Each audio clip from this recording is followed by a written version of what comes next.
All right, let's do this like we knew this. You're live. I'm live from North America. Are you sure? I don't know. I have no idea. Ladies and gentlemen, welcome to the first episode of MBartist Alley Live. So we're live on Facebook. We're live on YouTube. Are we funneled into Collector's Toy Shop? Not yet. We're working on the Collector's Toy Shop. So we're waiting for all our satellites to come online. How about that? Okay, so if you see me just jumping back and forth, it's because I got two screens going. I got to see which one's my best side. We'll wait for a minute and let. You're plugged into the Yeti, right? Yep, I'm plugged into the Yeti. We're calling it a Yeti. And we have two people on watching already. Thanks, everybody. We're just going to take a minute here and let the world catch up.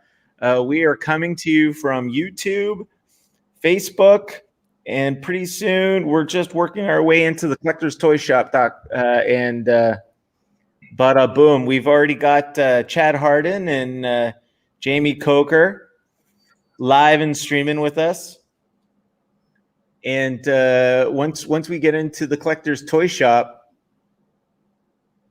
oh, look at, do you hear that? We got a little bit of a rehash there happening. So once we get the Collector's Toy Shop in, we'll go through the rules and regs, and then we'll get the party started.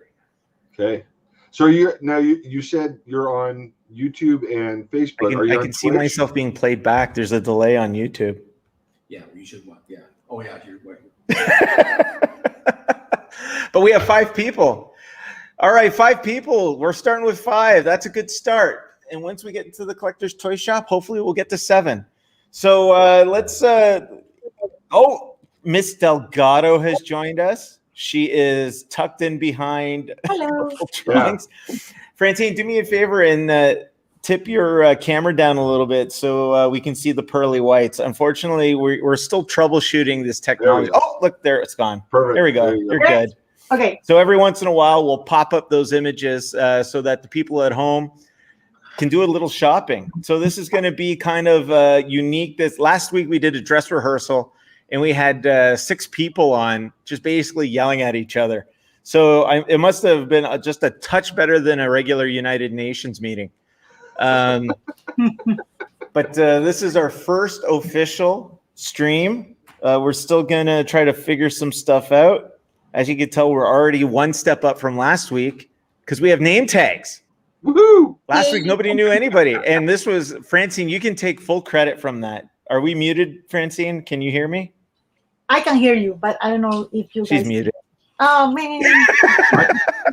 I can hear her. Yeah, I can hear her too. Oh, There all right.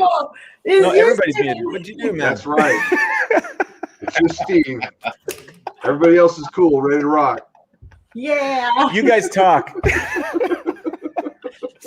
All right. So while I'm figuring out, I'm stuck in the silent era again. Let's just do introductions around the horn. Oh, there's Bob. Is the meeting happening? It says no one is here. Oh, he's back. Bob McLeod He's probably backstage. Okay, Bob, hit the link in email. Look at that. That's entertainment right there, ladies and gentlemen. What did you do today? I watched some guy text. All right, so while we're working on the issue of being able to talk to everybody here, so the box, let's see, nope, that way. Box right here. We're going to do Francine last week. Francine was doing the Brady Bunch bit. So in the box over here, we got Mr. Chad Hardin. Woo! Chad Hardin is best known for his work on Harley Quinn and Wonder Woman and Zatanna. And he's got I think the link is from last. Bob is clicking last week's link in. No, you need this week's link, Mr. McLeod. And Chad, you have a Kickstarter campaign going on right now, right? I do. We have. Why don't you share a little bit about your Kickstarter campaign while we work out our audio problem? Sure. I can pull up some art for it too if you like. We are currently crowdfunding for Temerity Runaway, which is issue 2. We were avoiding the usage of issue 2 because sometimes people don't like supporting the second issue as much as the first, but we haven't had that problem. We funded in 15 minutes on Kickstarter, and then we funded. We're doing a simultaneous Kickstarter / Indiegogo campaign. So we funded in 15 minutes on Kickstarter. We funded in 5 minutes on Indiegogo. We are at I think 400% on both campaigns, but we would really appreciate everybody's support still. We're always trying to grow our audience, and we have 24 hours left. So you still have time to jump on. We have options where if you missed Temerity issue number 1, that you can buy in, get both issues at the same time. We have digital options, physical options. We have merchandise this time, which is fun. We have stickers and keychains. So anyway, if you're not familiar with the book, you can catch up on Webtoons. We do have a free version of it up on Webtoons. It's gonna be a little bit different from the printed version, just because Webtoons has. But anyway, check us out on Webtoons. Read the comic if you enjoy it. We appreciate backing. And we also understand if you can't back, just like and share. But any help we can get, we appreciate. So. Hey, Chad, what is your favorite tier? Like, which is the tier you would recommend people to get? Yeah, great. I'm sure that was fantastic and informative. All I saw was, all right, that's great. Hey, Steven, stop. Yeah. I just asked Chad a All right. question because I want to know something about his Kickstarter. So if Okay, we're gonna try something different. We have an $18 tier for if you're just trying to get caught up, and that gives you issues 1 and 2, which is fantastic. Okay. Or there's the $135 tier where Francine, did you say something? Everything in. So the $135 tier for people who want everything. Oh, that's good. Yeah. That's very good. Thank you. Awesome.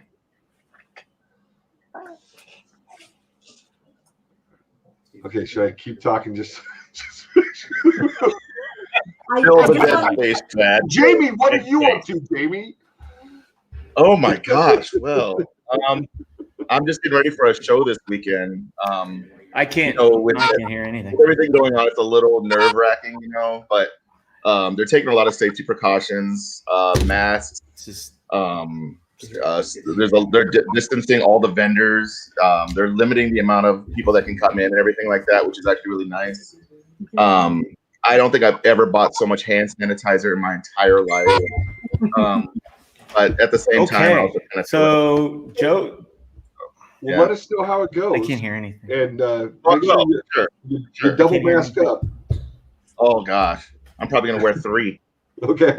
Right. Where is this show that you have, Jamie? I'm gonna try every single hole I've got here. It's a show called Conpai. It's in Omaha, Nebraska. Okay. It's not a big show, but it's always been fun, and I like a lot of the people that show up, the attendees, and the people that run the show are pretty cool. So it's just one of those things. Like I would have done the show regardless if there whatever other show was going on. I would have gone anyway, just because I enjoy the people that are there. I'm definitely missing my con family. Oh man, you know what I mean? Like all the people that you normally see when you go to a show, like you're, exactly. Feel detached. So I mean, I don't know if you deal with the same thing, but like my whole sleep schedule, my whole work schedule, everything has changed. Like now, I used to be like a daytime person. Yep. Now I don't go to bed before 9, 10 a.m. in the morning. It's like I'm working all night long. That's everything not healthy, buddy. That's not healthy. I know. That's not healthy, man. Yeah. I know. I need to change it up. I understand. I'm in 2 ports now. Seriously, that'll wreck your health. I've got this in and I got this in. Yeah. Okay. On the plus side, I think I know Jim Gaffigan and so if you're plugged into this one, you should be fine. And that's it for Yeti. So back of my head. Also, John Mulaney. Yeah. Other than that, yeah, that's cool. I might have to look into that whole sleep schedule thing. For sure. Whatever that is. Fran, what are you up to? Well, I think not that much has changed for me. Like, I still, oh my God, that's a lot of noise. All right, I think I'm in now. I heard Francine. Do I got Chad and Jamie? Yeah. Nope, I had Francine. What? I got Francine, but I don't have Chad and Jamie. So apparently the software is being very particular in terms of who I get to hear from. But I got to be honest, if I am going to pick one, I'd rather hear Francine. I'm sorry, guys. It's the accent. So and I basically. I was gonna say that. It's my lovely accent. It is. It's got to be the accent. And Bob's like scream. If Bob could scream on a text, he's doing it right now, looking for a new link. Oh my God. Oh, and Joe's waiting to be included. Oh, there's Mostafa. Here we go. And I can hear Mostafa. Yes on Mostafa. Yes on Francine. No on Jamie and Chad. All right. I have no idea what's going on. I've got 2 sets of microphones in my ears. Well, Steven, can you see what we're writing on the chat? Can you see the chat or not? I can. Yeah.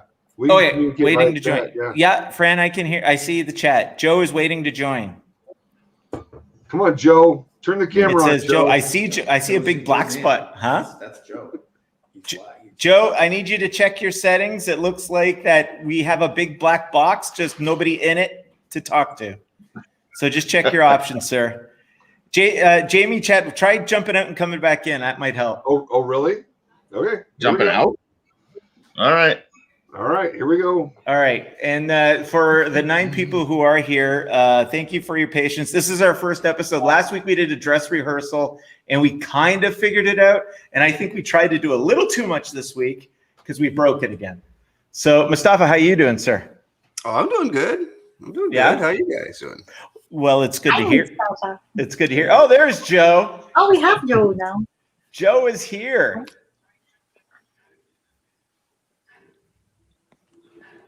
All right, so he's gone again.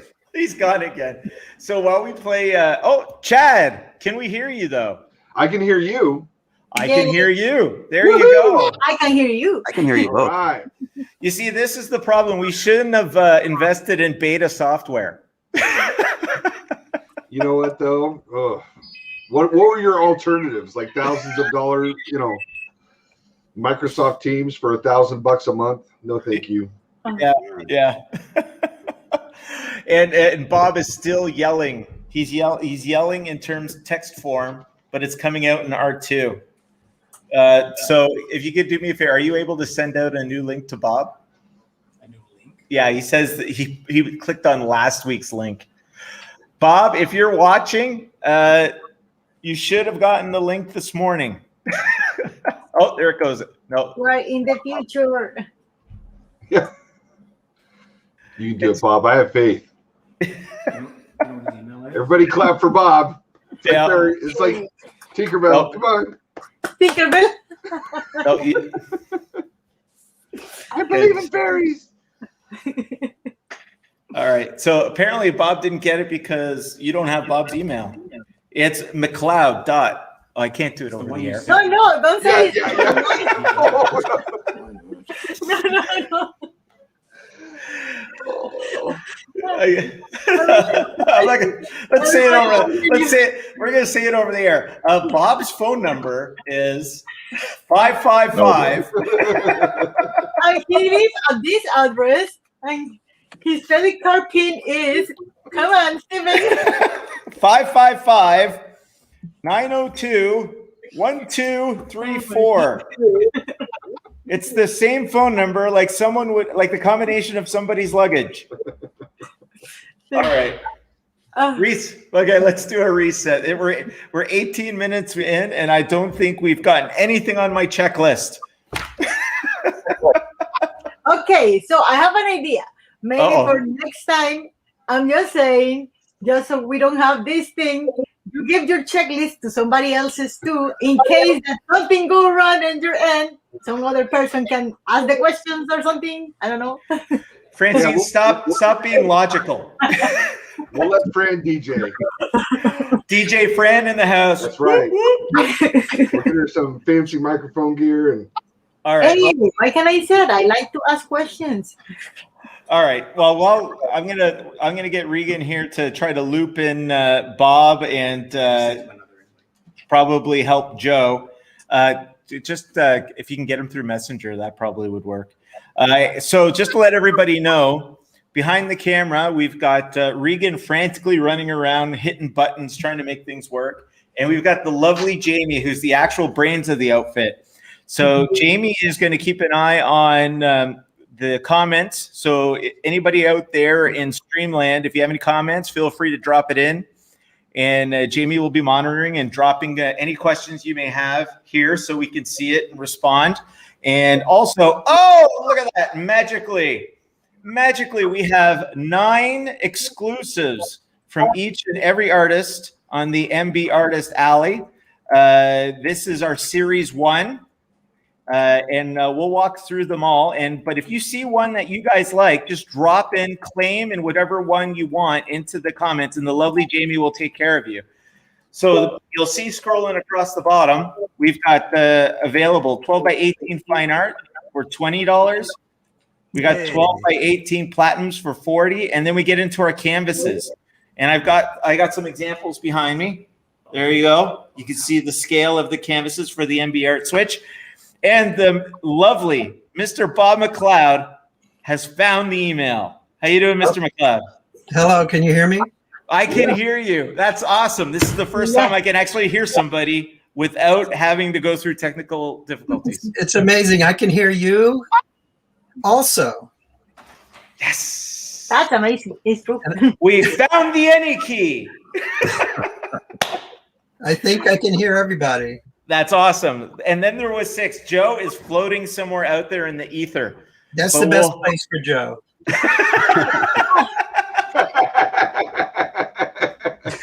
So we're gonna go around the. We're gonna go around the clock here, and I'm gonna introduce the artists, and we'll match them up to the prints below that are our featured prints.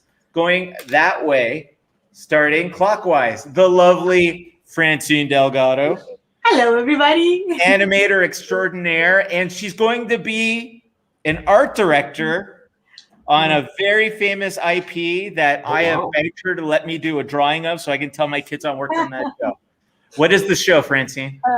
I will start working next month on Barbie, directing one of the TV shows here in Canada. Yeah. That's awesome. Congratulations on that. Thank you, everybody. Art director. Chris Coyer has, what do you guys do? Are you all licensed professional artists? So Chris, I'm going to handle that one. And as we're doing introductions around the horn here, I can tell you right now, all of the ladies and gentlemen on the screen here have worked for either Marvel, DC, animated properties. They are all professionals and they are all excellent artists. And better than that, excellent people. So Francine, of the 9 images below, can you tell the people below which one's yours? Oh, well, if you guys are interested on powerful ladies from comics, mine is the lovely Jean Grey with her ladies costume, 50s costume. I don't remember. But it's when she was called Barber Girl. It's kind of the golden age of her comic book. And I don't know, it's something I always like to do. I like to draw like girls like with the old costumes in comics. I like kind of that old fashioned. I like to bring it back again, kind of. And if anybody is interested in the Marvel Girl, just type in claim Marvel Girl and what type of print you want. And the lovely Jamie is standing by, waiting to help you out. And beside Francine is inker, DC, Marvel, IDW, Mostafa Moussa. How you doing, sir? Hi, doing good, doing good. All right, so what's on your table today? What's on my table? Like stuff I've been working on? Yeah, just tell me what you were drawing just before you jumped on with us. Let's see. I finished up a Spider-Man that Mark Bagley penciled. I grew up being a fan of that guy, so looks like that. Oh, that's amazing. Very cool. Thanks. Oh, it's tilted. There we go. And let's see. Also, there's a Marvel cover I just finished up. That Darkhawk guy, if you remember him. Oh, did we lose Steven? No, There he is. Okay. All right. So let's see. Darkhawk and Star-Lord and all those guys. oh, that's nice, man. Yeah. That's nice. Yeah, it's all right. And then I'm working on a Wolverine and a Hulk that I'll finish at some point, but not today. So, of the prints down below, you want to point out which one's yours? Sure. I'm on the far left. It's Gambit and Rogue. I hear a lot of requests for like I had a Gambit and Rogue where they're like all in action and stuff like that, and people are like, do you have any where like they're in love? And so that. So it's a lot of people's favorite couple in comics. Even That's awesome. They shouldn't be. So let's drop it down. So this week, underneath Mostafa, is Harley Quinn specialist, DC artist, entrepreneur, and we all just heard about his newest Kickstarter campaign. How many days are left in that campaign? I think we only have 24 hours. Ooh. So a little more. It ends Thursday night. Mr. So- Chad Hardin, ladies and Yeah. gentlemen. Mr. Hardin, what's on your table right now? You are always jammed up and 3 months behind, aren't you? Yeah.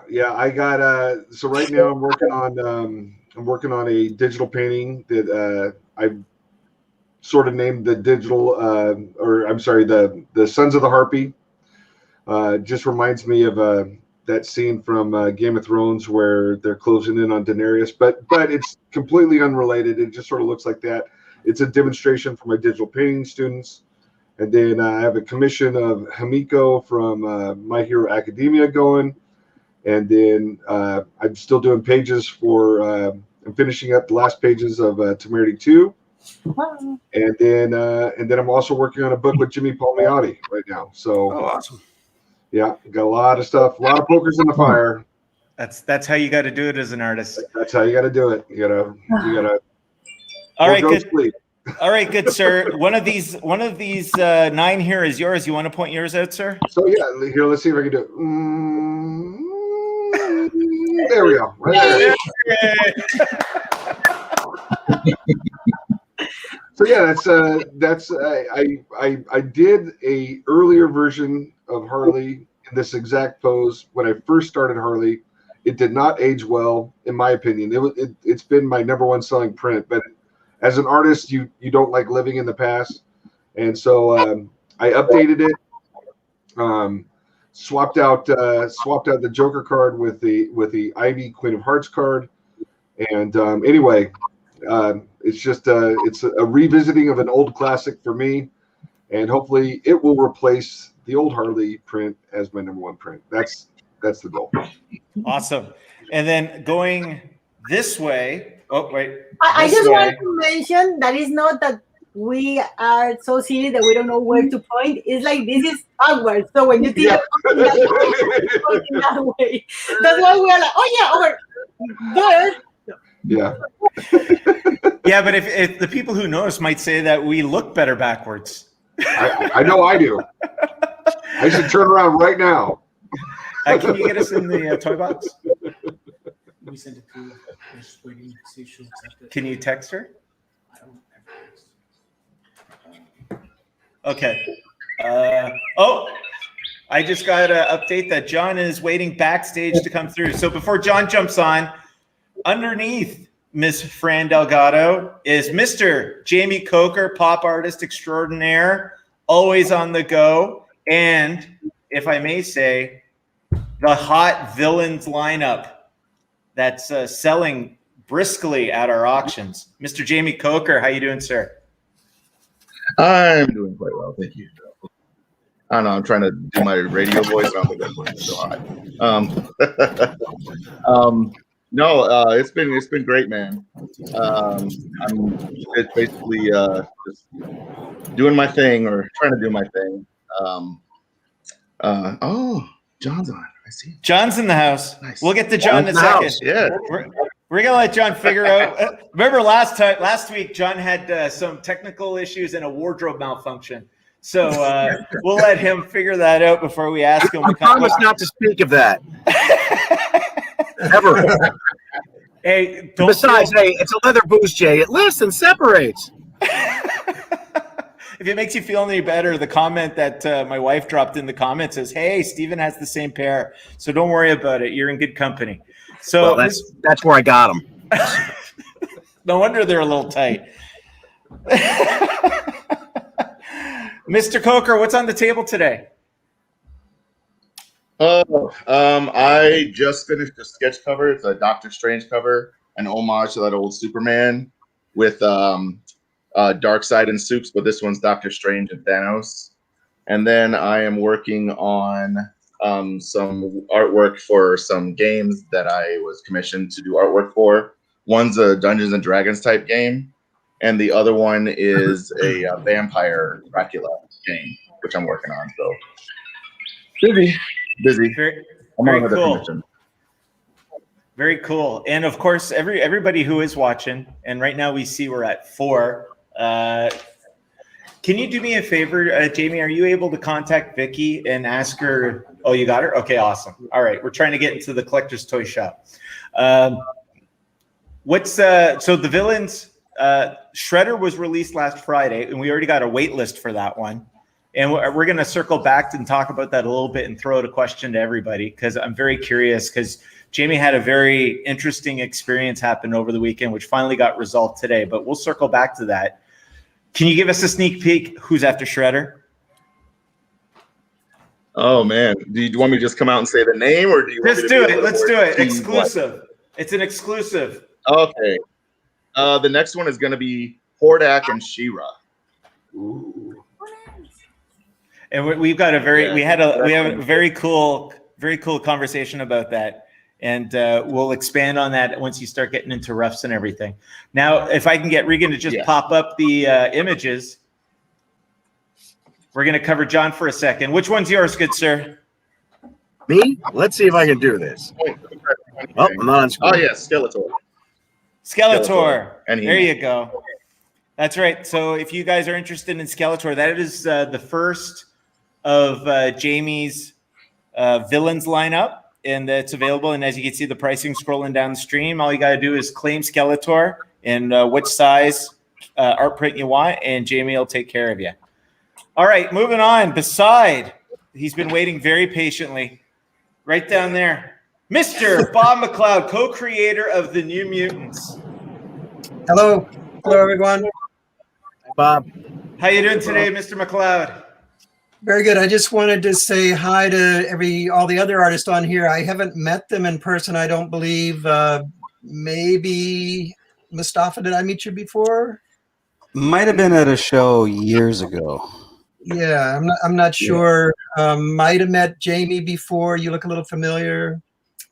And I've met John before, but I haven't met Francine and Chad, I don't believe. So hello, everyone. We met at Salt Lake Comic Con, I think, I don't know, 2016. All right, it's better than my. No, it's okay. My favorite book of all time is New Mutants. I have the entire run, so you've been a hero of mine for years. Oh, thank you very much. Chad, if you really want to get on Bob's good side, ask him to draw a Danny Moonstar. Don't do it, Chad. Rose Pain was my favorite, but don't do it.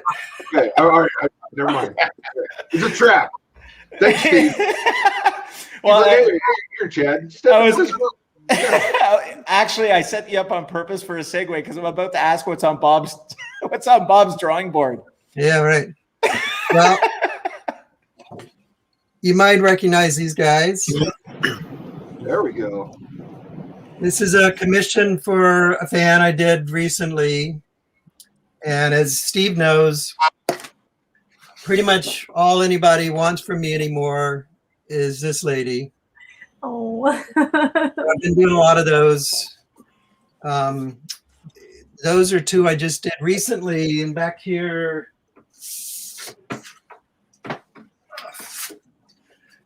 I'm actually working on a commission right now for a fan over in Belgium. It's a kind of a humorous story of the New Mutants being invited to this guy's birthday party. So it's a 2-page story that I'm working on for him in the middle. Very cool. So, Bob, I know one of these prints down below. We can just put them up real quick. Which one of these prints is yours? Probably that one with my name on it. It's the X-Men. The one thing I love about Bob, he always states the obvious. Oh, that's classic, man. Love it. And Bob, very quickly, what's the story on your piece there? You did that as an homage, correct? Yeah, that was not even a commission. It was just something. They did a tribute book to Dave Cockrum, and just asked all of the artists to contribute to that book. And I just did this as a tribute, using the characters in his costumes, you know, his ear when he was drawing them, just in black and white. And then it was colored for this poster. Very cool. And the newest entry, we're going to drop down the images for a second if Regan doesn't mind. Oh, there he is. We're gonna bring baby out of the corner. Ladies and gentlemen, artist on X-Men Adventures, Punisher War Journal. I call him comic books best kept secret, Mr. John Hebert. How you doing, Mr. Hebert? Hi, everybody. How are you today? What's on your drawing table today, sir? Not a damn thing. I've been fired off. Everything good. Well, I've been doing some commission catch up this week in the snow, and I have something special that I'm just gonna unveil. I'm gonna whip this out, if you will, for the first time today here for everybody to get a quick preview of. So first of all, here's a commission that I did for a fan. It's not looking too good though in the light, is it? It's a Phoenix piece, which you can barely see, unfortunately, because of the light coming through my window here. This, I believe you've already seen, Steve. This is Captain Marvel. Let me see if I can get there's Cap. The light bleeding in on it, of course. Well, that'll make this a little more special then. This, you won't be able to see very well, but this is something special that we're all working on. Yes. I promise to be better next week. So that's what I'm working on.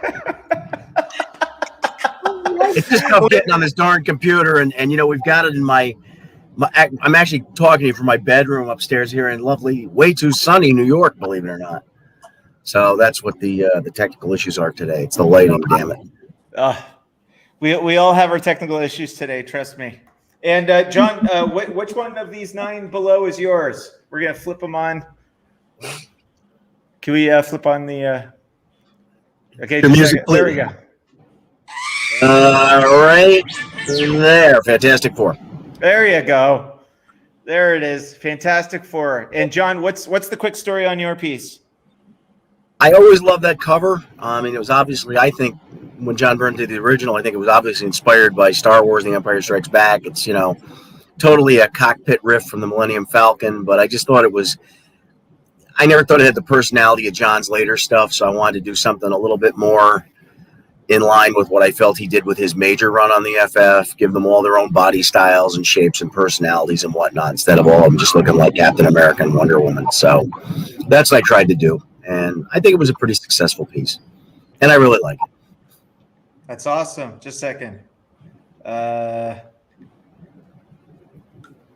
Yeah. Phone. Technical issues galore. All right. So that's everybody. Let's take that down. The one thing we haven't figured out is how we can get all the images up and have everybody in. So we're going to talk. So if anybody sees something there, that'd be great. And have we gotten into the collector's toy box yet?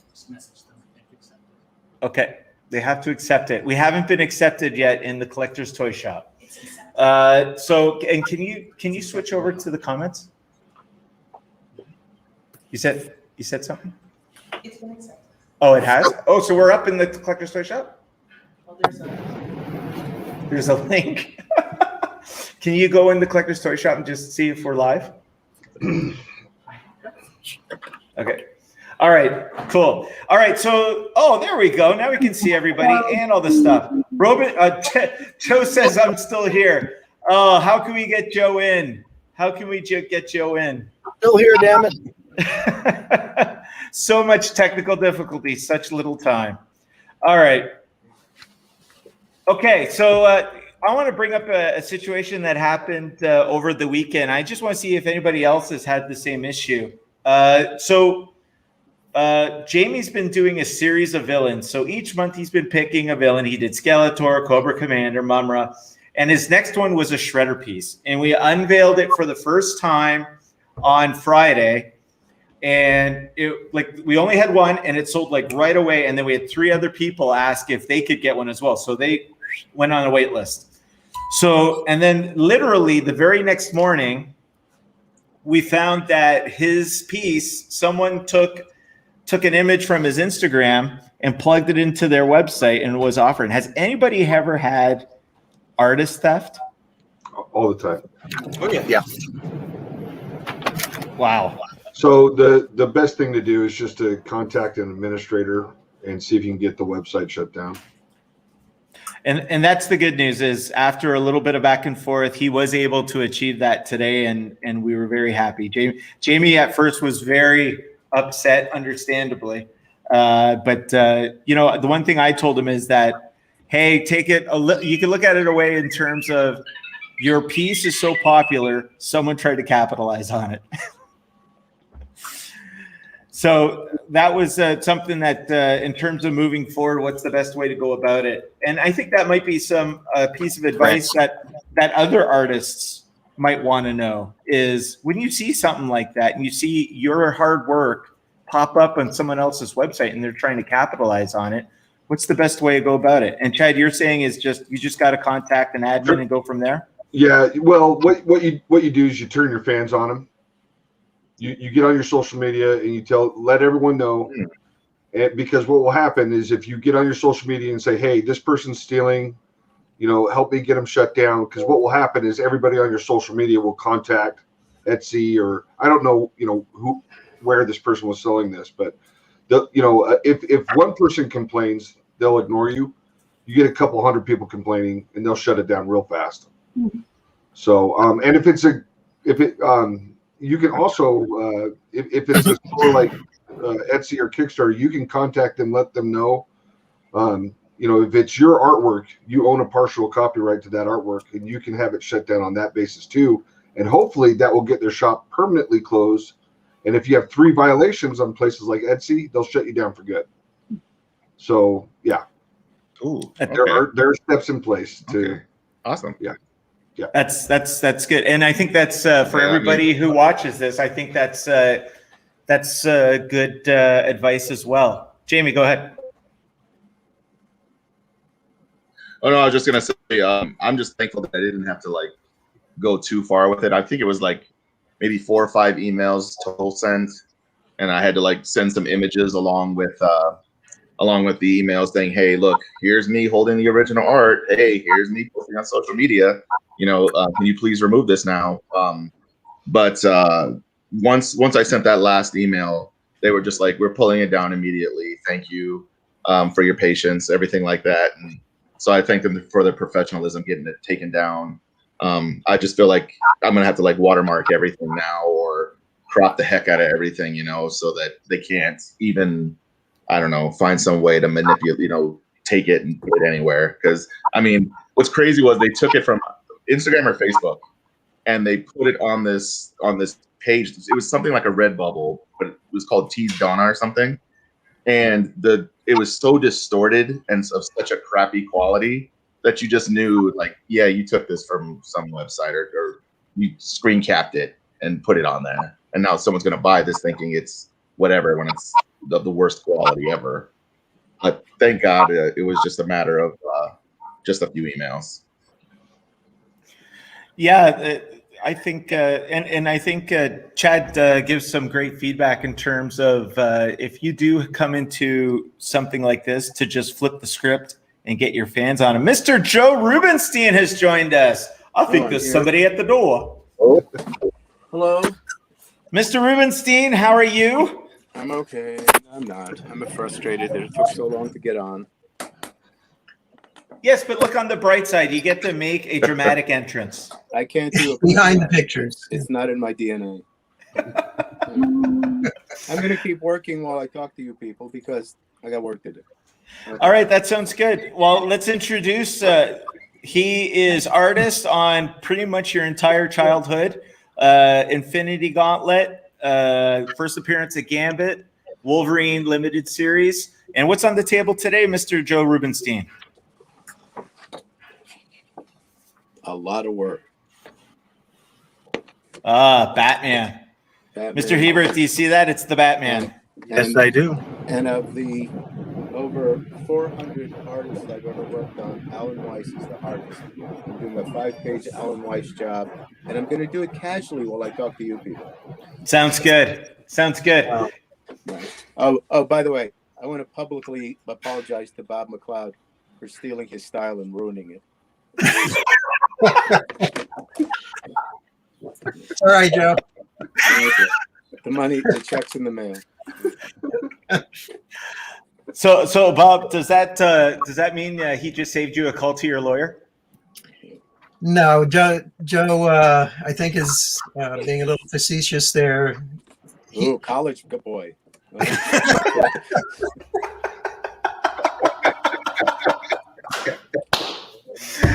All right, you two, don't make me separate you on the screen.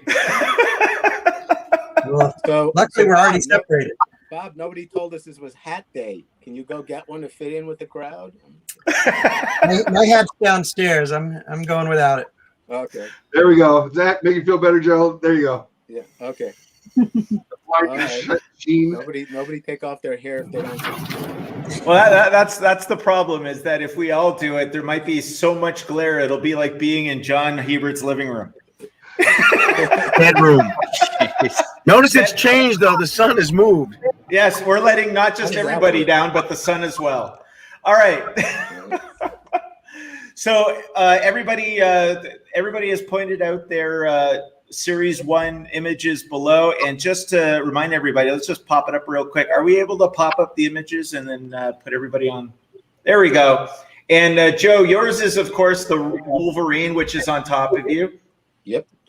So I got to go through, now that we are officially in the Collector's Toy Shop, as well as YouTube and Facebook, just to let everybody know, if you do see an image there that you like, just put claim in the image and which size you want. And we accept only goods and services PayPal. We don't do friends and family. And if you are a new customer, so if you're already a customer of the Lost Toy Box, we've already got your information. But if you're a new customer, please send your PayPal email and address to the lovely Jamie Miller, because she will be in contact with you, send you an invoice, and then shipping to follow. So that is that. There we go. We got all this stuff out of the way. Also, I'm supposed to remind everybody after last week, this is a family show, so we need to mind our P's and Q's and try to keep it on the up and up. So there we are. We are official. Who was the potty mouth? I guess that's us, Joe. Yeah. Oh yeah. Well, F you. My reputation precedes me. Okay. Well, it was just I ahead of don't your know, shorts. but last week, Stephen was saying a lot of stuff that were like, oh my God, Stephen. Well, I didn't think anybody could hear me. Friend, were you raised by the nuns? Is that it? Not necessarily, but I don't know if you remember. No, you were not when he was saying those stuff. No. He's the one that is saying in a family program. I'm not the one I watch saying my language because I used to date a nun, so I know what to say. Oh. All right. So while Joe is getting none, let's talk about our first job that we ever had. So we're going to go around and ask everybody for their stories for their first official job that they had in the industry, how they felt, what it was, all that type of stuff. and we're just going to randomly pick, and we're going to go with the center square, because that's usually where everybody goes when they're playing tic-tac-toe. Mr. Jaime Coker. Mr. Jaime Coker, what was your first job? Well, let's see. I guess. Yeah. So I did a card series for Upper Deck, for Marvel, Did they pay that was you yet? the first quote unquote pro thing you ever want to call. But I guess I can't include like drawing when I was a kid for milk money or lunch money or anything, right? So yeah, we'll go with that. Yeah, Upper Deck. Joe wants to know if you got paid yet, because apparently he hasn't. I did get paid. It just took forever. Yeah. Forever. All right, let's go up to the upper corner for the first O. And Mostafa, same question. Well, yeah, I was gonna say, like, when I was 12, I was making comics and stapling together and making copies and selling them to my friends. I sold 27 copies that first day. I thought I was gonna be a millionaire. I was like, "Oh, this is awesome!" Like 4 the next day. But no, I was 18. I went to my first San Diego Comic-Con. I had my portfolio ready, and I showed it to every editor, every artist, every letterer, whoever. And I got work right away, and that work led to an image book that came out the following year. That's awesome. So we're gonna go around the wheel to Mr. Bob McLeod. I know your story is probably a little bit more contrasting than most. Well, if I tell the whole story, it's pretty involved, but I have actually got a page from my first story right here. I was working in the production department at Marvel Comics, doing lettering corrections and art corrections, and Marv Wolfman offered me the job of drawing a satire of the movie Westworld, which he called Worst World. That for Crazy? That was for Crazy magazine. And it's a horrible job. I didn't know how to do professional work very well. Remember that, though. That did lead to more work. And I did a lot of work for Crazy after that, and eventually got some freelance work, first in inking and then in penciling later on. Had you shown Marv your samples prior to that? Yeah, it was great working in the production department at Marvel, because I could show all the editors my samples. Every week or so, when I would come in with a new sample, I would show everybody. So it was a wonderful way to start, because I started out as a humor artist, wanting to basically be Mort Drucker and work for Mad Magazine, and soon realized that there was much more work to be had in regular comics. So then I started studying hard to try to learn how to do regular comics. Did you want to be a penciler or an inker? I had never even considered just doing inking. I didn't even know that was really that much of a thing. I wasn't very familiar with the business. I was just still learning, because I didn't read comics that much. I was reading Mad Magazine. So when I got the job at Marvel, I had a lot of catching up to do. And Mike Esposito actually said that I could learn to be an inker a lot faster than I could learn to be a penciler. You want to leave the inking for the lesser talents like us. Chris Collier, who's watching on Facebook, says it's also great to hear someone started on cards. I am also a sketch card artist for Tops. Thanks for watching, Chris. Appreciate it. And let us know if you've gotten paid yet. and then Tops. All right, so let's jump industries. Miss Delgado, tell us about your first job.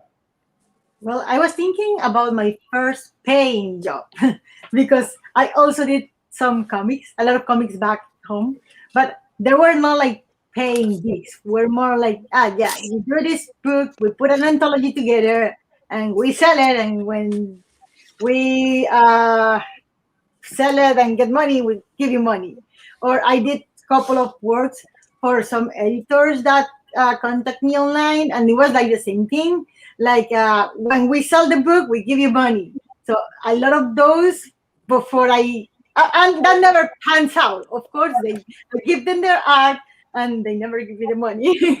So I'm thinking like the first time I actually got paid on comics was for the comic that was with Inside Editions, and that was an amazing experience.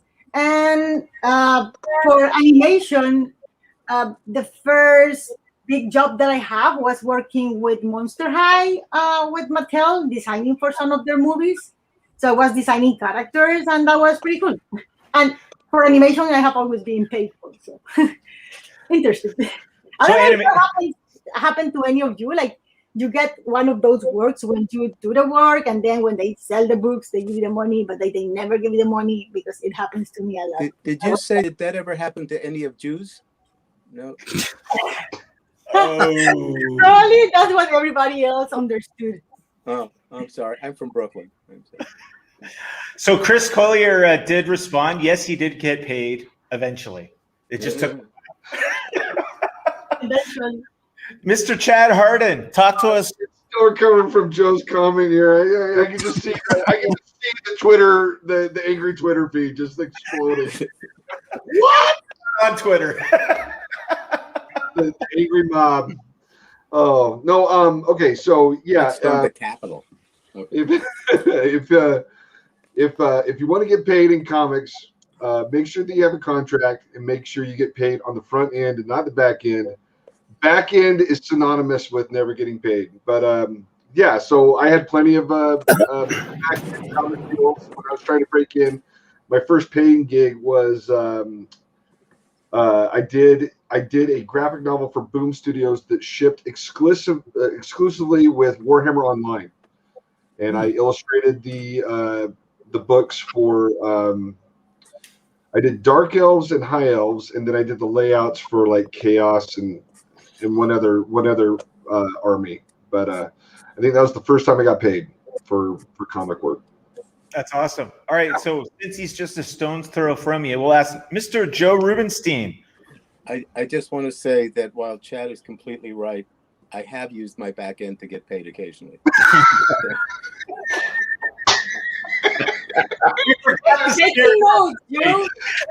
Joe missed his calling in stand-up to do comics. I'm a sit-down comedian. It's much more restful. So everybody take notes. Right, please. All right. Well, if you count being a gopher, sweeper upper, errand boy at 13, that's what I was doing at Neil Adams' studio. And then by the time I was 15, I was Dick Giordano's assistant, doing blacks and touch-ups, and eventually getting to do backgrounds and secondary figures. And then by the time I was 17, I got my first freelance job for DC, which was appropriately enough called Tales of the Great Disaster, with Mike Nasser, and boy, are my arms tired. So. All right. For next week, Francine, I'm putting you in charge to remember the snare drum. Bob was so impressed by Joe's answer, he just left. He left. Bob is a God-fearing person. He stayed. All right. Last and not least, Mr. John Hebert. All right. Well, my story's a little different. I was being coached, taken under the wing of Mr. Mike Zeck, and that had been going on for a couple of years, and I wasn't seeing anything, any publishing work coming. And I was getting ready to graduate from art school. And this was the Friday before graduation. I was literally on my way to graduation practice.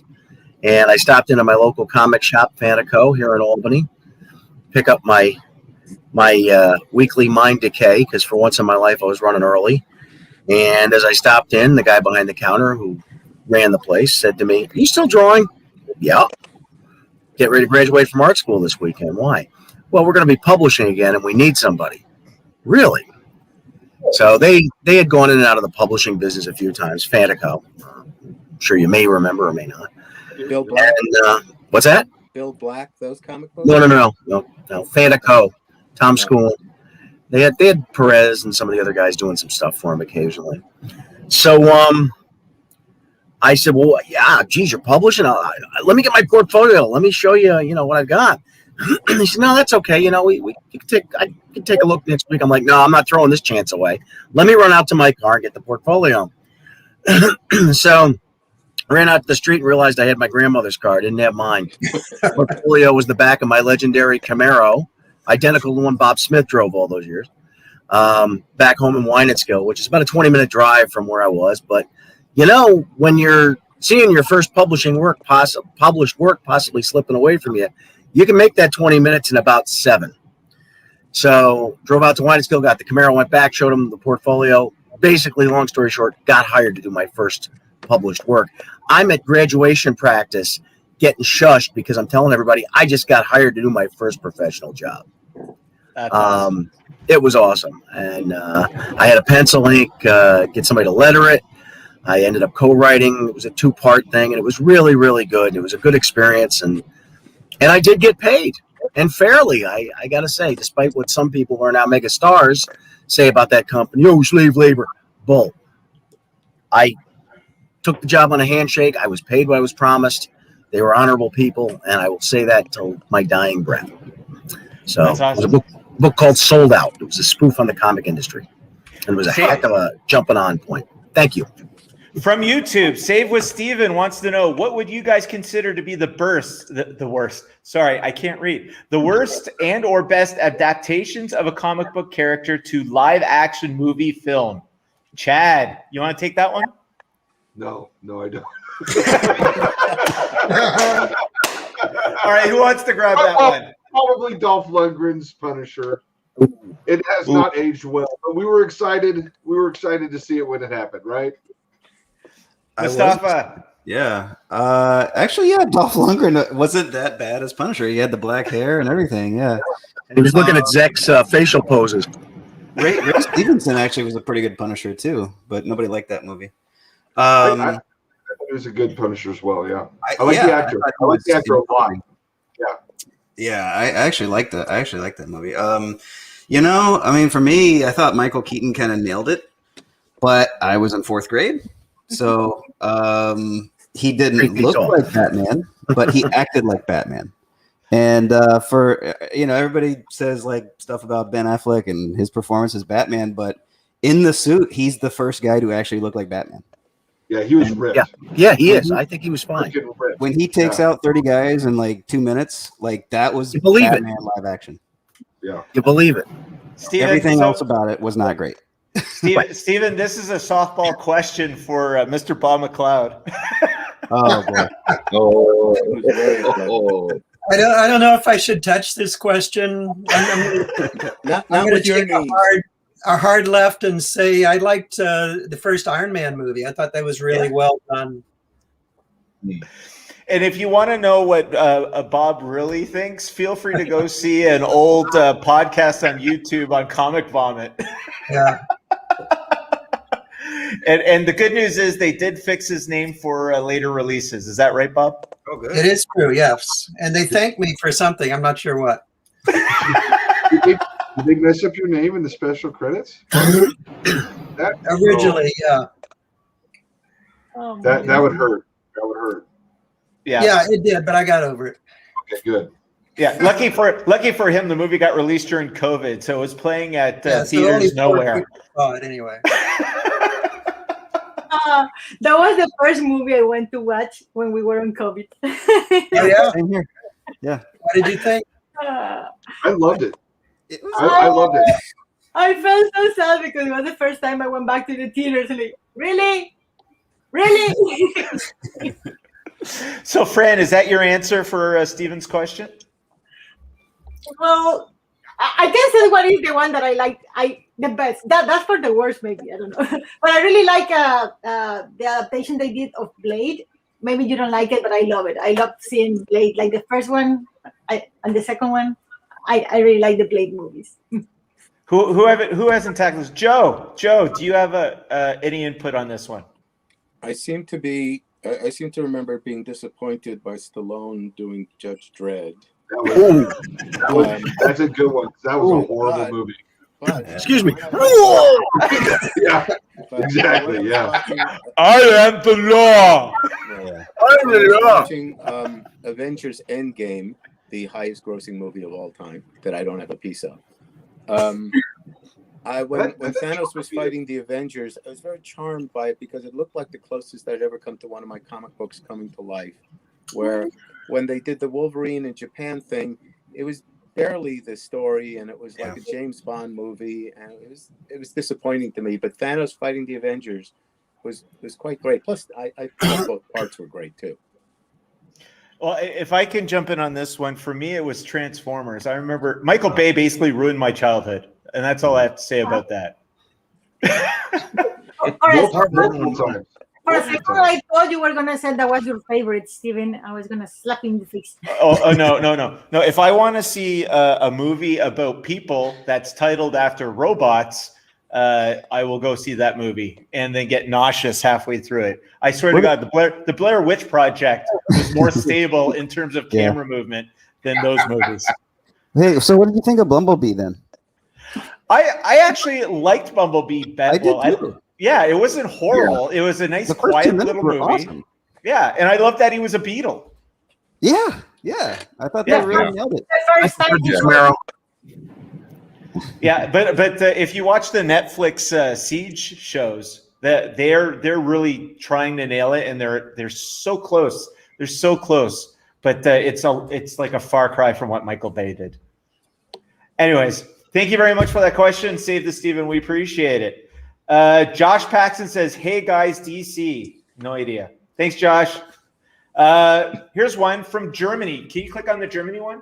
Frank Skalik from Germany, from the Collector's Toy Box, says, "Thank you for the amazing artwork. PM me for an unboxing."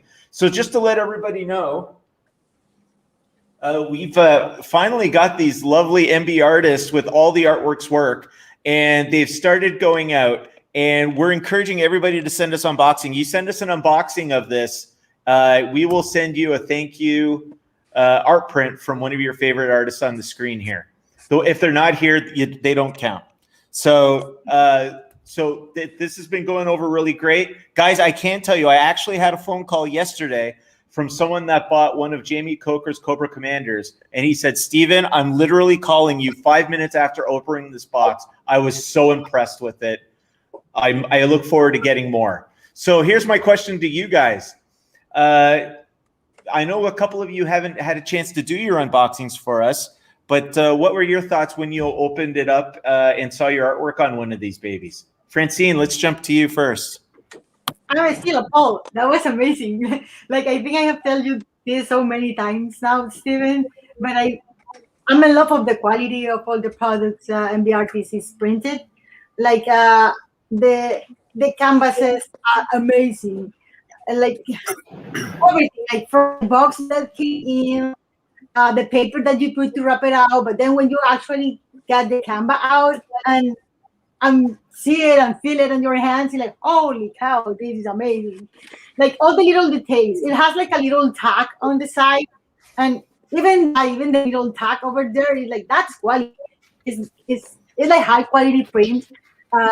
And I feel so excited to see your artwork treated such as a nice commodity.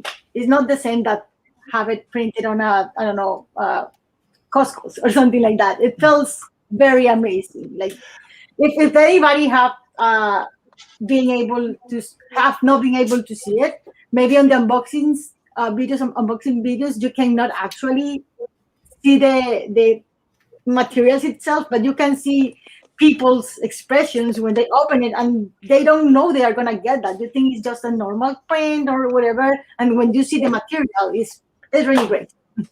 Well, I really encourage everybody, if you go to MBartist Alley on YouTube, there's a really cool unboxing of when she opens up the biggest one, the 40x60 bus stop, and she disappears behind the artwork. It's awesome.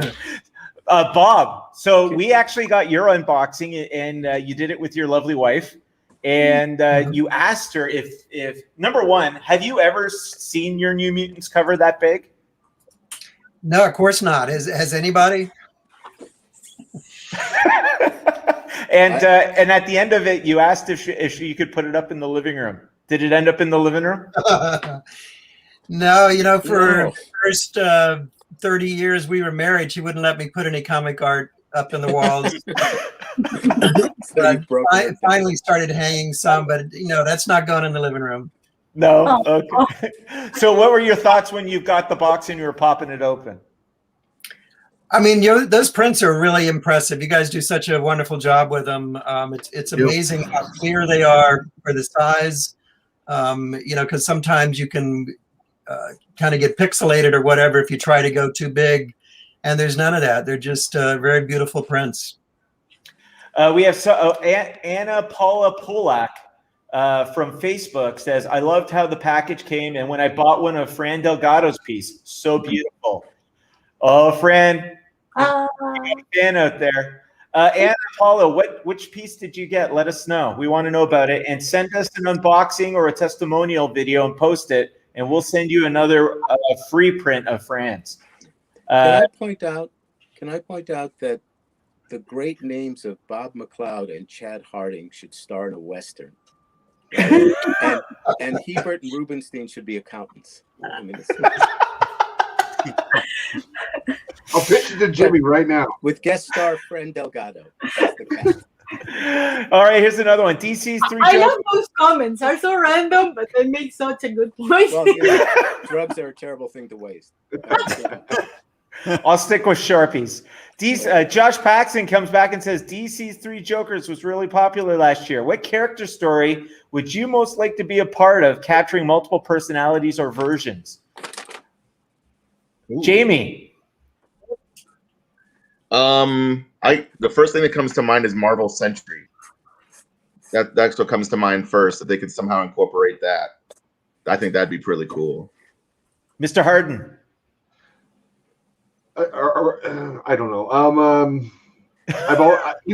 Honestly, I've always wanted to do a New Mutants book. Really, Bob? Yeah. Wow, I'm honored. Let's make it happen, Bob. Oh. Who's your favorite?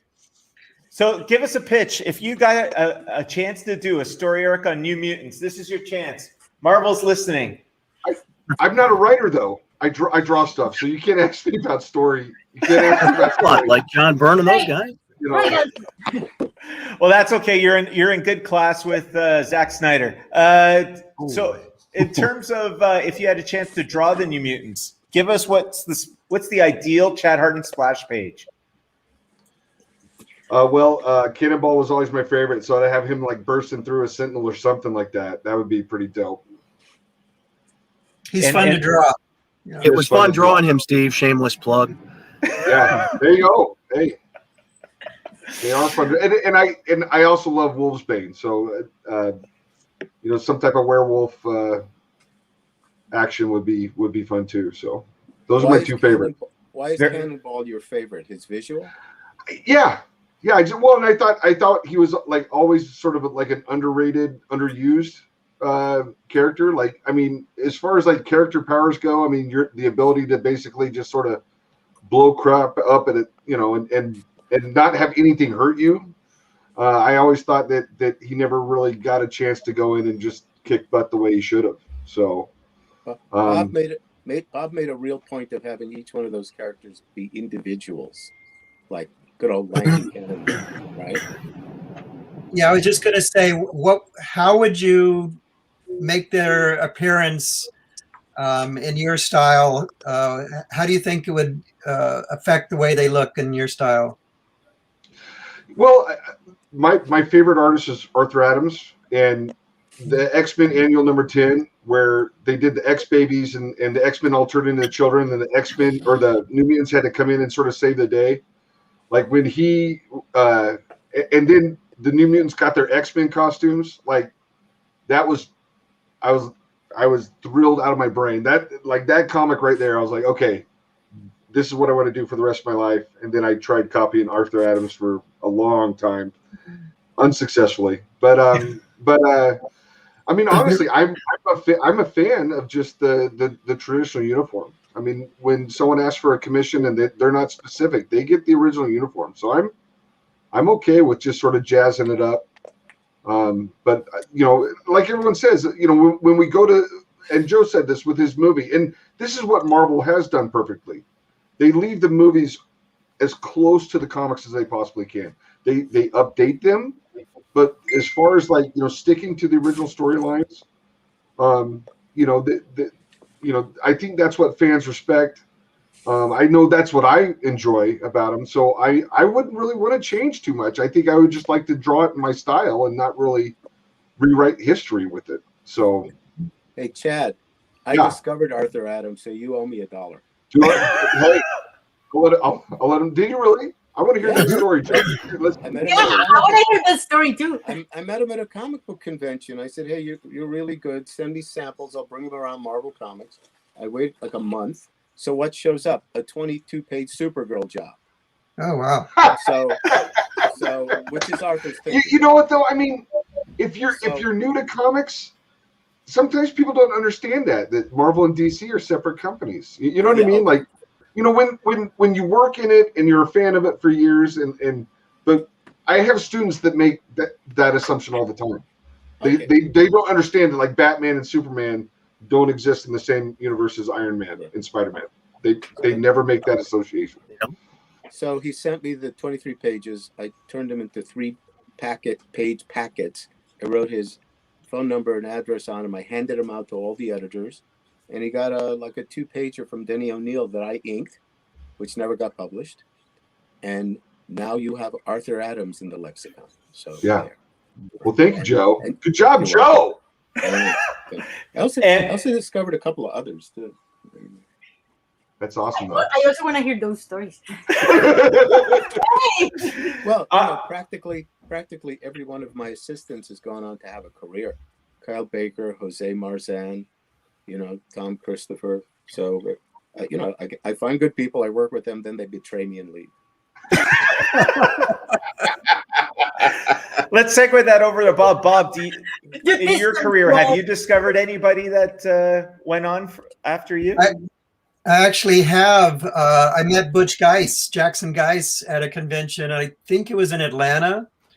And he showed me his stuff, and I couldn't believe he wasn't already being published. So I got him to help me pencil a job for Marvel that I was working on at the time. And then his career, once they saw those pages at Marvel, his career started off. So, he's turned out to be, a very top artist. Also, June Brigman. I used to give her correspondence art lessons. And next thing you know, she's working on Power Pack and doing a lot of stuff for Marvel and Supergirl and Brenda Starr comic strip. She's had a great career. Doesn't she draw like a girl? She's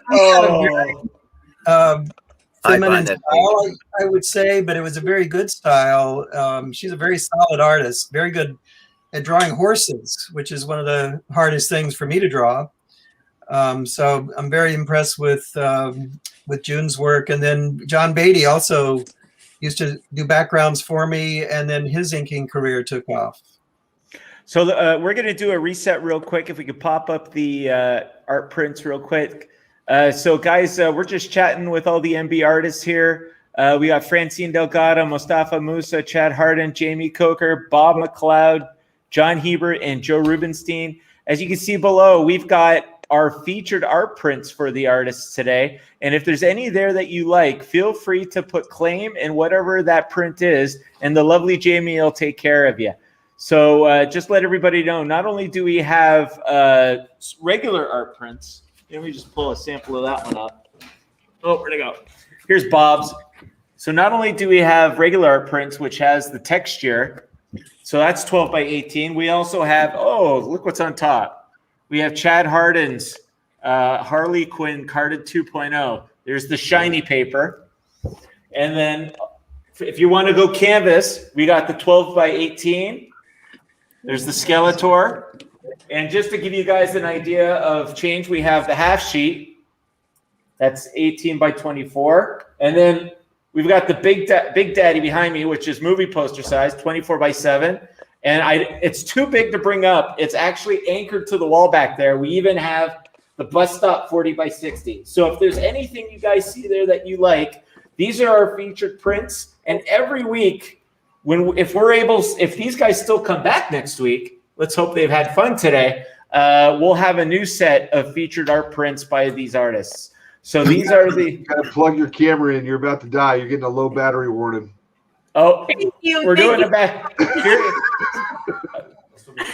Yeah, you're still going to be able to hear me. I'm going to go black for a second. We have to change our battery. That's funny. A well-oiled machine. We are not. If we were supposed to have fun, I wish you had spoken up earlier. Sorry, Joe. Oh, I was late. I'm sorry. Francine, snare drum, please. Sorry, that was way too funny. So those are our featured art prints for today, and I just went through the lexicon in terms of what's available in terms of sizes and styles.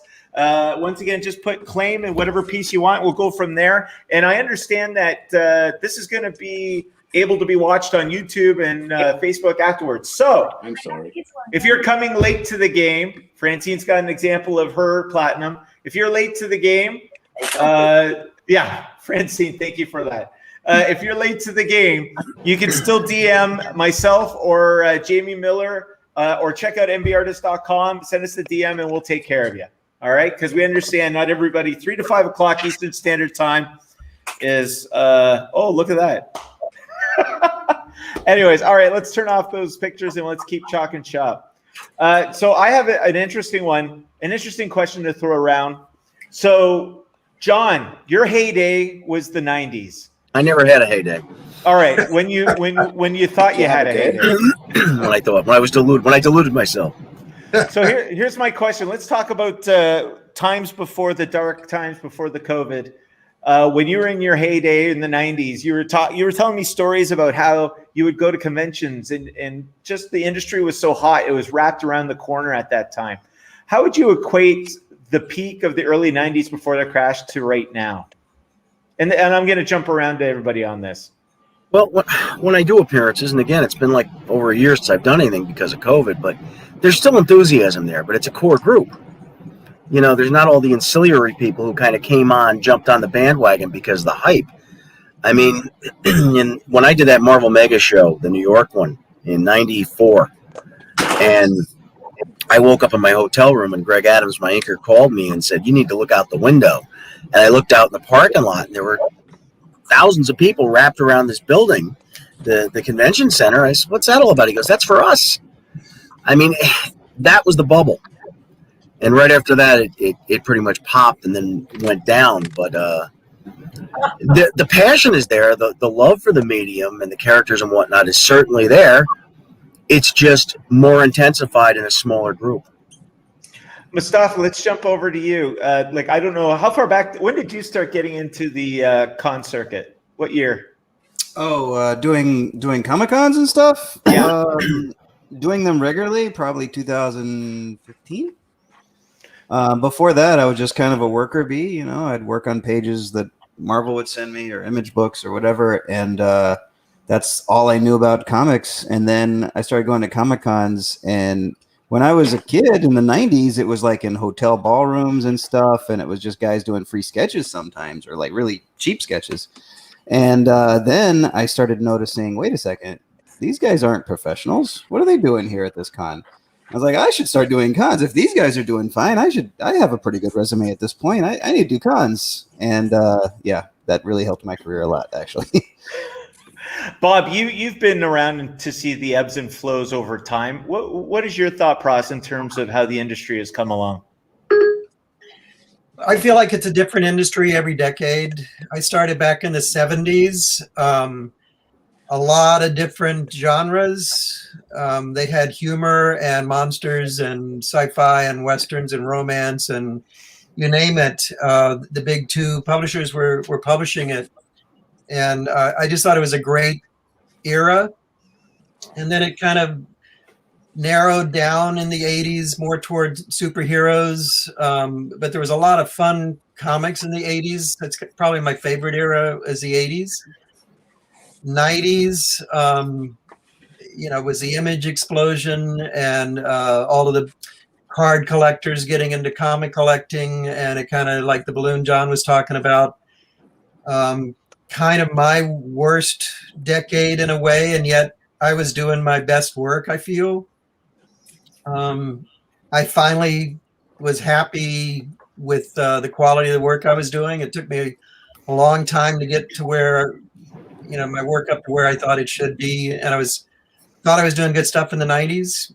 And then the 2000s, it really took a dive, and graphic novels started taking off. And so that brought in a whole different audience, kind of stealing away from comics a little bit, maybe. The movies were influencing the comics a lot.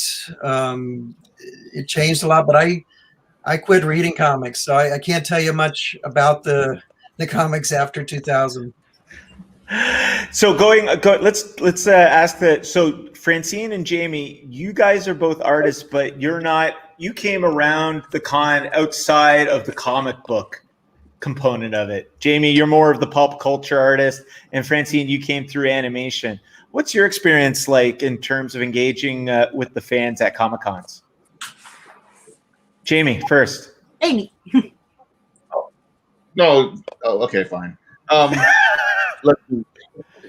Well, I thought Francine was going to go first. Ladies first. I like to be a gentleman. Well, the whole thing with the con scene for me was I had gone to a couple conventions before I actually even considered going and doing anything. I was much like Mostafa. I went to these cons and I was like, who are these people that I've never heard of? And they have booths here. I was like, I don't know you. I've never seen a comic from you. And I'm just like, well, hell, if these guys can do it, then I'm pretty sure I can do it too. So I just, on a whim, I kind of kept it in the back of my mind. A friend approached me at my job, which was in retail and everything at the time. And he was just like, I know of a show you should really, give a shot. And it was just that fire that just kind of like pushed me for it. And I was like, okay, I'm going to do it. And then after that, man, it just took hold. It's like, I want to do every convention that I can, anywhere I can. I want to see how people react to my work. And I just love meeting fellow artists and picking their brains and see what they thought about things, and sharing tips and tricks. And man, as much as I love obviously there's the money making component. Let's not kid ourselves, but just meeting the people and having those conversations means probably just as much to me, because I mean that fills you up. It makes me feel God, I don't even have the word for it. All I know is I come away from a con having met people happier than I do probably any other time doing anything else. I don't know if that makes sense, but it's great for your ego. Fran. It's true. Well, I gotta say that growing back in Costa Rica, conventions were something like a very alien concept. Like I just heard about that was something big stuff that happened on the States. I mean, in New York or in San Diego. I didn't even know what was it. I just know like people that like comics go over there, and if you ever want to draw comics, you should go there with your portfolio. But it was too expensive to go there that I was never gonna be able to go there. So it was like very alien concept. And I kind of like in 2012, I met these guys that they were going to do like a first comic convention in Costa Rica. They did it. They call it BoomCom, and I was helping them to organize everything. And I met for the first time like a comic artist that came to that convention. I met Phil Noto, and basically I just hung with him like for 3 days. I like tried translating to him. That was super funny and unfortunate. And I met like other comic artists for the first time. And that was like my first kind of taste of what is a convention. And finally, when I came to Canada, I started going to conventions, and I started thinking, oh, this is a possibility. I met these writers and I showed them my work. And actually, they were the first, when you asked me for my first time that someone paid me, I forget about this. But I met these writers in a convention in Canada.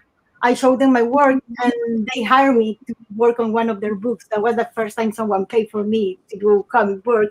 And I met these guys on a convention. So after that, I thought like, wow, conventions are a thing. I should start going, even if I don't have a table, just to show my work around. And I think that's how I start. and then I start meeting more artists and people in Vancouver start knowing my work, and they when they do conventions, they invite me to have tables or stuff like that, and it's kind of how it starts for me. Yeah, I did. And now I love it. I missed them so much last year because I was getting used to this and we didn't have anything. But now I really like it. I like the bunch of people that goes there. I like that person that like, hey, I saw you in New York, and now I'm in Calgary. Like, it's 7 different countries. So what the heck? So I like.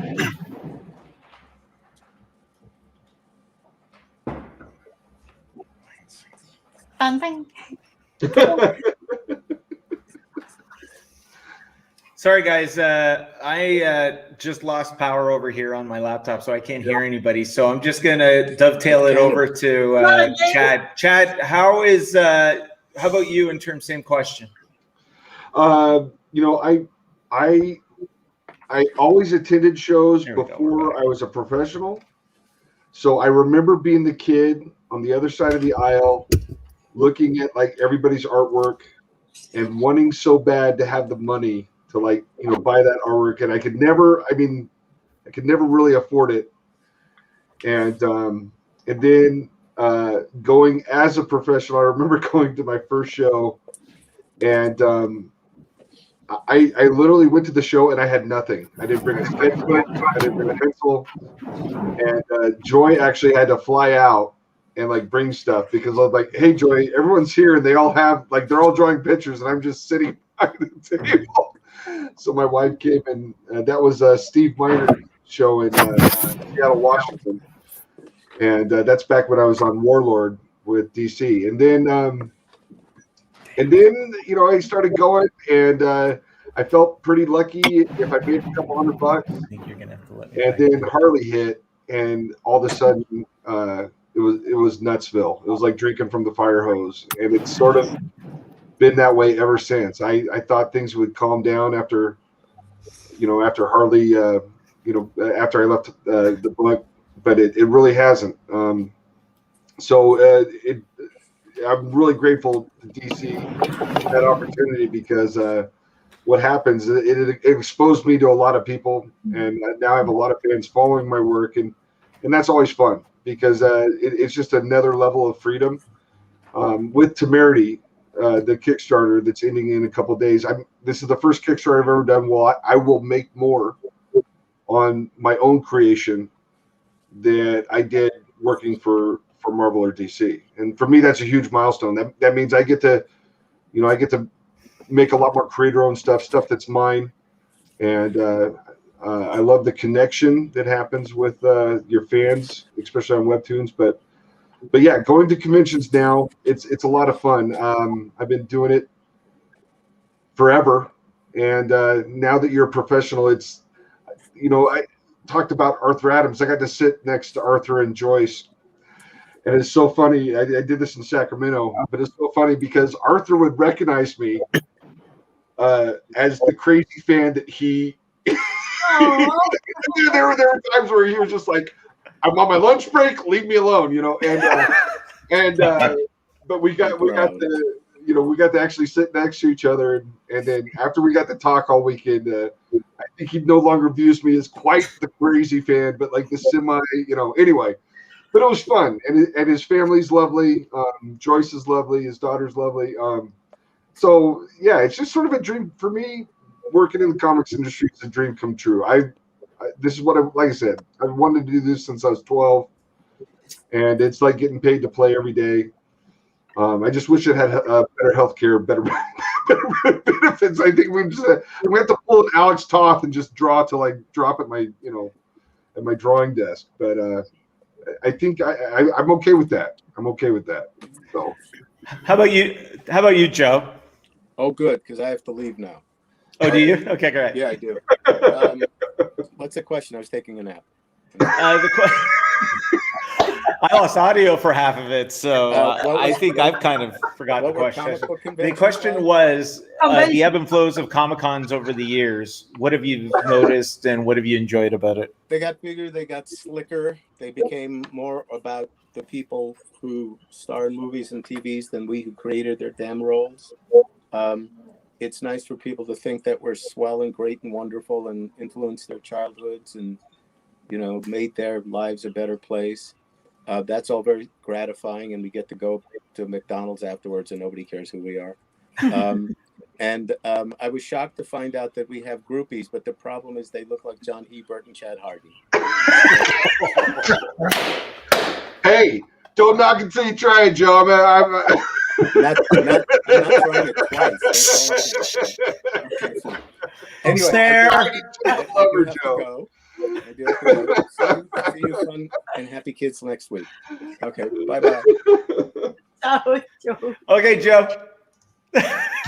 Oh gosh. Now that's an exit.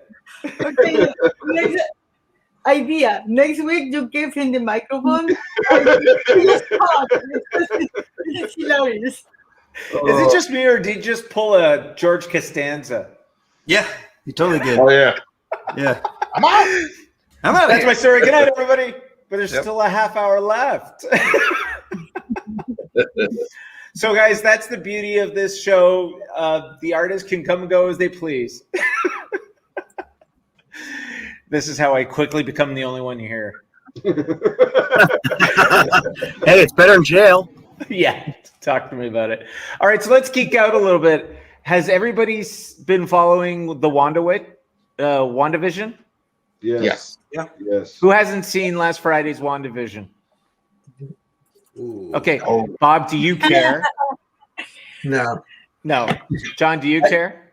I will give it a whack at some point, but I work so much and run around so much that I get to watch very little TV. Okay, well let's set the frame. The frame is that so the series of WandaVision has been exploring her stuck in this TV type world. She's brought back the Vision, and last Friday they had the big twist at the end. Someone knocked on the door, and it turned out it was her brother Quicksilver, but not the MCU Quicksilver. It was, spoilers, the X-Men Quicksilver. So the question I want to throw to you guys, let's geek out a little bit. What do you think this means? I'm hoping that's not the big reveal. I want to see like Magneto. That's what I want to see. I want to see Magneto show up and them actually acknowledge their parentage, because when Disney bought Marvel and Fox owned the movie rights, they did this complete, like, we're cutting X-Men completely out of the universe. And had X-Men not been Marvel's #1 selling book, they would have stopped the comics too. So it was only like a few, devoted editors and people at Marvel that like kept, because they canceled the Fantastic Four, so for me, who grew up only in X-Men, I only X books, New Mutants, X-Men, X Factor, X-Men Classic, that's almost exclusively what I was buying.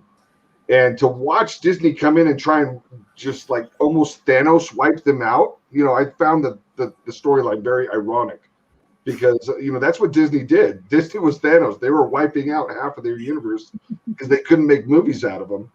And now they're bringing it back in. So I would love to see Magneto. I'd love them to acknowledge that was their, original origin, and that they are, children of this supervillain.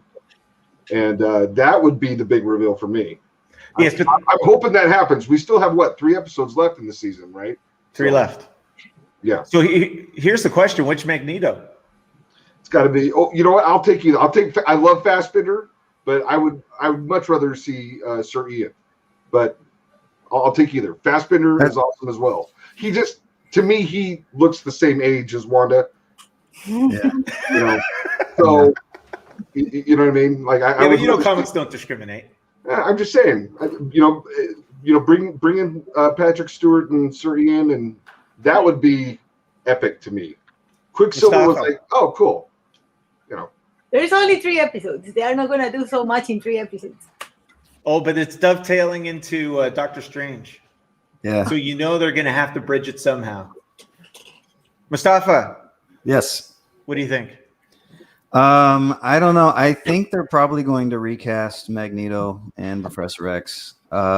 just because the history, like I did like their performances, and the movies were overall like pretty enjoyable. There was a lot of convoluted history, and Marvel really, I think they, for the most part, they've stuck to like history pretty well. They don't discount the comics, and those Fox movies really discounted the comics, I think. For sure. Agreed. So yeah, I think that just to not associate with those movies, they would just recast. Yeah. Why, I don't know if they'll do it on They the- didn't want- why if bring they back didn't wanna Pedro be and Alden? Exactly. If they didn't want to be associated, why to bring that actor? That's the- Because I think the actor was more beloved than the Aaron Taylor Johnson guy. Like, no, but it's not that. Quicksilver. But people like that actor because they write it better in those movies. They write better script for Quicksilver in the Fox movies that on the Disney movies. In the Disney movies, Quicksilver didn't do anything, just run and die because he wasn't fast enough. I thought it was weird that he had to take a break and like catch his breath when he was trying to save people. I was like, Quicksilver's catching his breath? That doesn't seem right. See, they didn't write him well. So in the Fox movie, they write a better character. That's why people have character better. Yeah, that was. I mean, he's the highlight of that. He didn't have a story. He had a scene.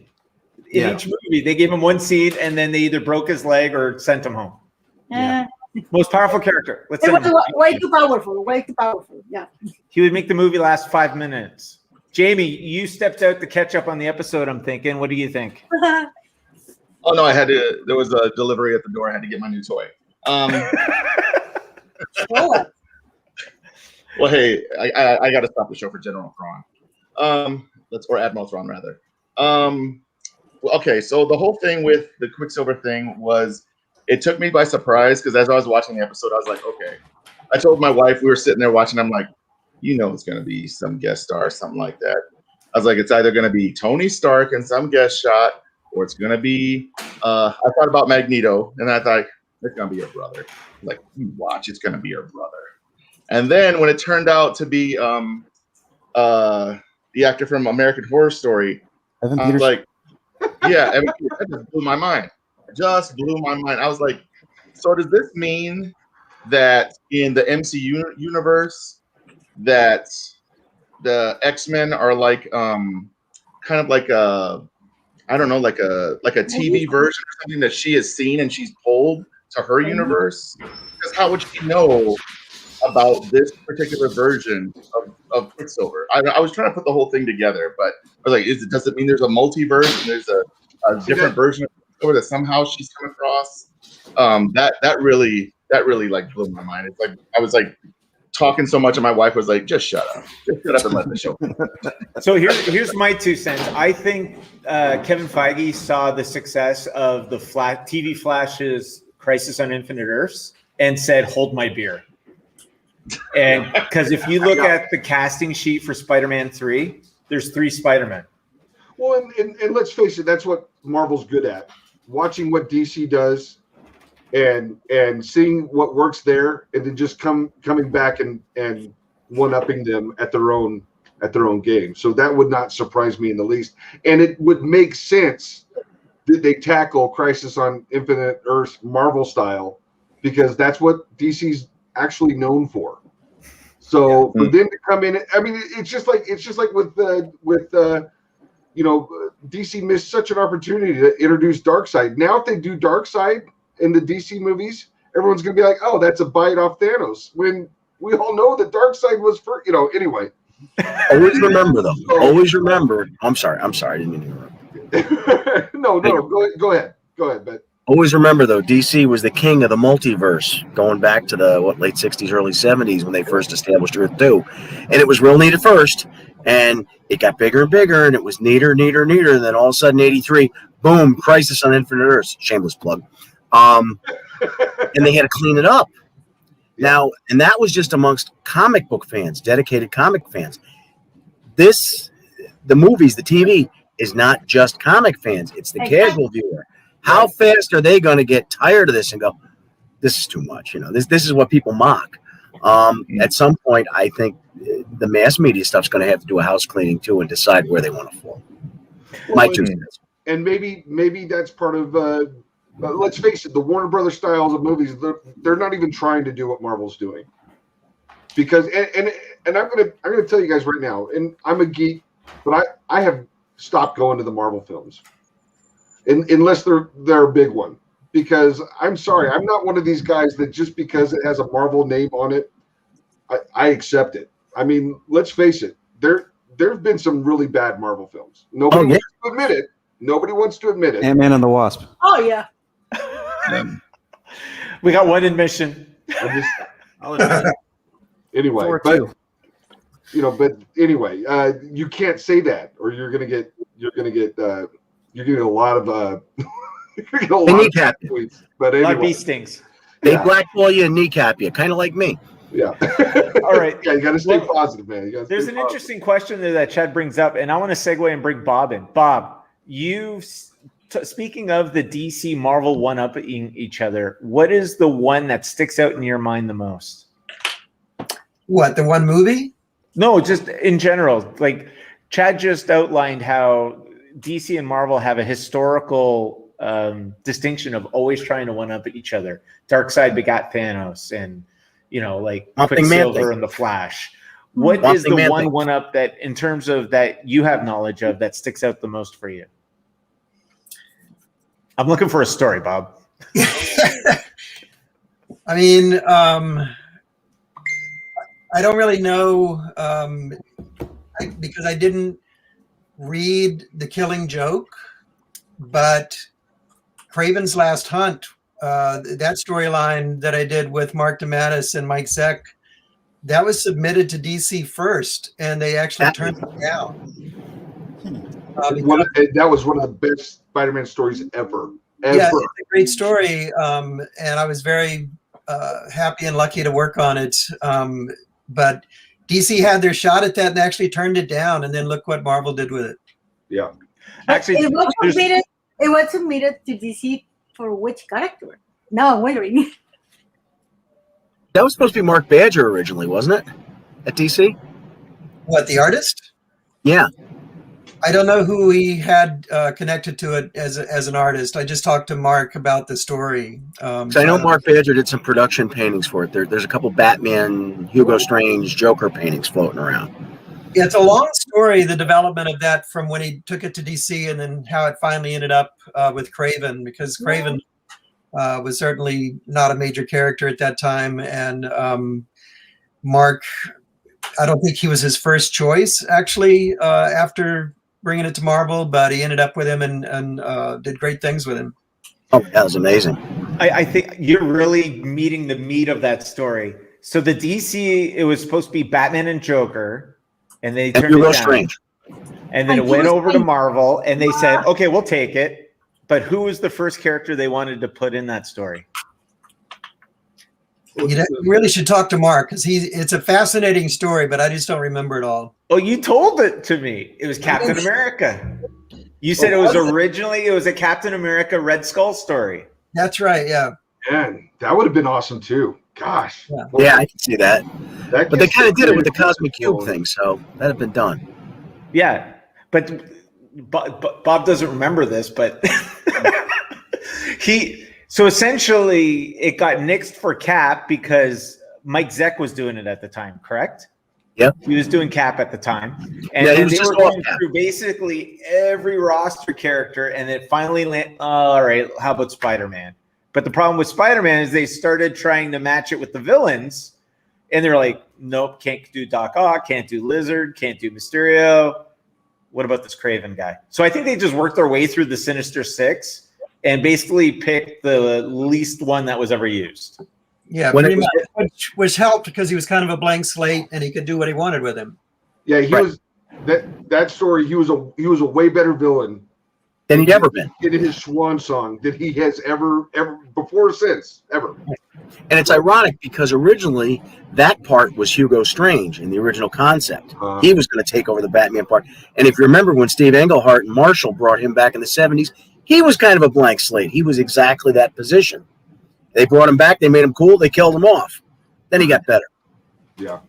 No, it was great. The story itself is so engaging in terms of the weebs and the woes, and it just really gives you a snapshot in terms of, not only inner politics, but you know, it's kind of like, you know, what would have Indiana Jones been with Tom Selleck? That it's one of those type of stories. So, anyways, I thought that was cool. Richard Dreyfuss is Han Solo. That's right. And who is it? Who is it that they had for 3PO? They had somebody. They didn't have Anthony Daniels. Do you remember? Jack Lemmon, like in the Saturday Night Live sketch. Christopher Walken. I need more cowbell. All right, guys. Hey, James Garner was almost Hawkeye Pierce, you know. We got 10 minutes left. Oh, apparently I'm wrapping it early. Camera died again. Oh, I'm back. All right. See, it's the Canadian signal. I keep on trying to get the currency and transfer. See, yeah, Francine? Canadian signal. Wait, one thing I do guarantee you is when they hand it off to Doctor Strange, and I'm going to do a little forecasting here, I guarantee you there's going to be one scene in Doctor Strange where Deadpool comes into the MCU. They have to do it. Yeah. Multiverse. Right? Yeah. And you know that's going to be the best 5 minutes. They're just going to bring in Ryan Reynolds and let him rip it. Yeah. That'd be kind of cool. If they just bring it, just leave it as he is. Don't change anything because he is doing it well in that way. So we're going to do one more question and then we'll wrap it up. In terms of dream job. What is your dream job that you haven't had a chance to draw, write, do? Let's throw it out there and let's start with John. John, what is your dream job? Bring back a classic 60s character, retell the original story. He was a one-shot classic Batman villain. Bring him back, retell that original story, do a second arc set in the Marshall Rogers, Neil Adams era, then bring him back for a third arc where he's dying and wants Batman to take him out. Who's the character? Who's the character? Archie liked it. But who's the character? I can't say. I keep hoping that someday I still get to do something. It has something to do with wrestling, I'll tell you that. It would have been my dream job. I know Fran's answer, but I'll let her tell everybody. Oh, Francine. Well, it is not a comic, it's a movie. I really like the movie Leon the Professional. And I will always wanted to work on a graphic novel of a sequel where Matilda grows up to be the new professional. That's cool. That would be awesome. I will buy that. Right. I don't know. Why has nobody thought of this? I don't know. Okay, I have told him 1,000 times. Can I take my answer back? I want to do that. So I need a writer that write a killer. Sign me up for Kid Issues now. Adaptation, Richard Hooker's MASH. There you go. I want to do it. So, Chad, you're going to have to help Fran do a Kickstarter now. Hey, there we go. Let's do it. Mustafa. Okay, so we can do this together. I'll talk to you later. Mustafa, dream job. Oh, my dream project. I want to ink that professional sequel she's talking about. I want to work with her on that. Okay. I'll talk to you later too, Mustafa. Yeah, absolutely. Yeah. I need more people coming up on this. Okay, so we got art director, artist, inker. Okay, guys, if you're watching, let us know if you would want to see a sequel to The Professional. Drawn by Fran, art directed by Chad Hardin, and Mustafa is inker. There you go. Jamie. I can clean the toilet. Hey, they don't clean themselves. Yet. Well, yeah. Jamie, dream job. Oh boy. Oh gosh. Paring it down. I would love to do like a series, create an original Batman villain and do a series of Batman covers. I would love to do that. That's probably something I've had in my mind since I was a kid. That would be amazing. And I would love to do a variant cover. Mr. Bob McLeod, dream job. I'd like to do a little story with a character that I created when I was 19 as a comic strip and got rejected about a little private detective named Tom Nosey. Well, that's cool. Have you done like a rough? I mean, I wrote a whole storyline, 36 strips that I submitted when I was 19. So I've got a basic story there. But I'd like to revisit that now that I actually know how to draw a little bit. Just a little. I have a We'll question have to revisit that. Sorry, it is more like a serious detective work, or is it more like comedy? No, it's a funny thing. It's kind of a Mad Magazine, because I was really into Mad Magazine, so it was kind of a humor thing along those lines, satire. It had little side jokes the way Sergio Aragones would do in Mad Magazine. It would have little funny stuff going on in the corner, and he was just a bumbling private detective who didn't really know how to do his job, so it was just kind of fun. Speaking of Mad Magazine, you know those covers where you would fold? It was like one drawing and it would fold over to be something else? Al Jaffe, yeah. Have you ever done one of those? No, those are tough to do. I don't You got to think be wired a certain way for that, don't you? What'd you No, say, they're John? interesting. You got to be wired a special way to do those, I think, don't you? Yeah, that takes some special thinking. Well, speaking of special thinking, Chad, dream job. Well, I already told Bob, let's do some New Mutants. Well, you know, there's different factions of the fanboy mind. Okay, I want to do New Mutants with Bob. I want to do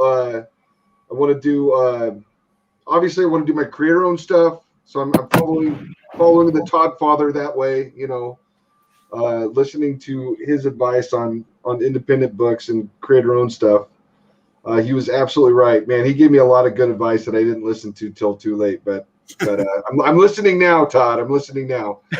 And then, gosh, yeah, I think it would be nice though to see a creator, something I did that I created with the same treatment that's happening to some of these modern comic properties. I think that'd be fun to go to a movie and watch something that you made. I mean, it was fun to go, you know, watch Harley and whatnot and see your name in the special credits, but it'd be different because it'd be different if you made it.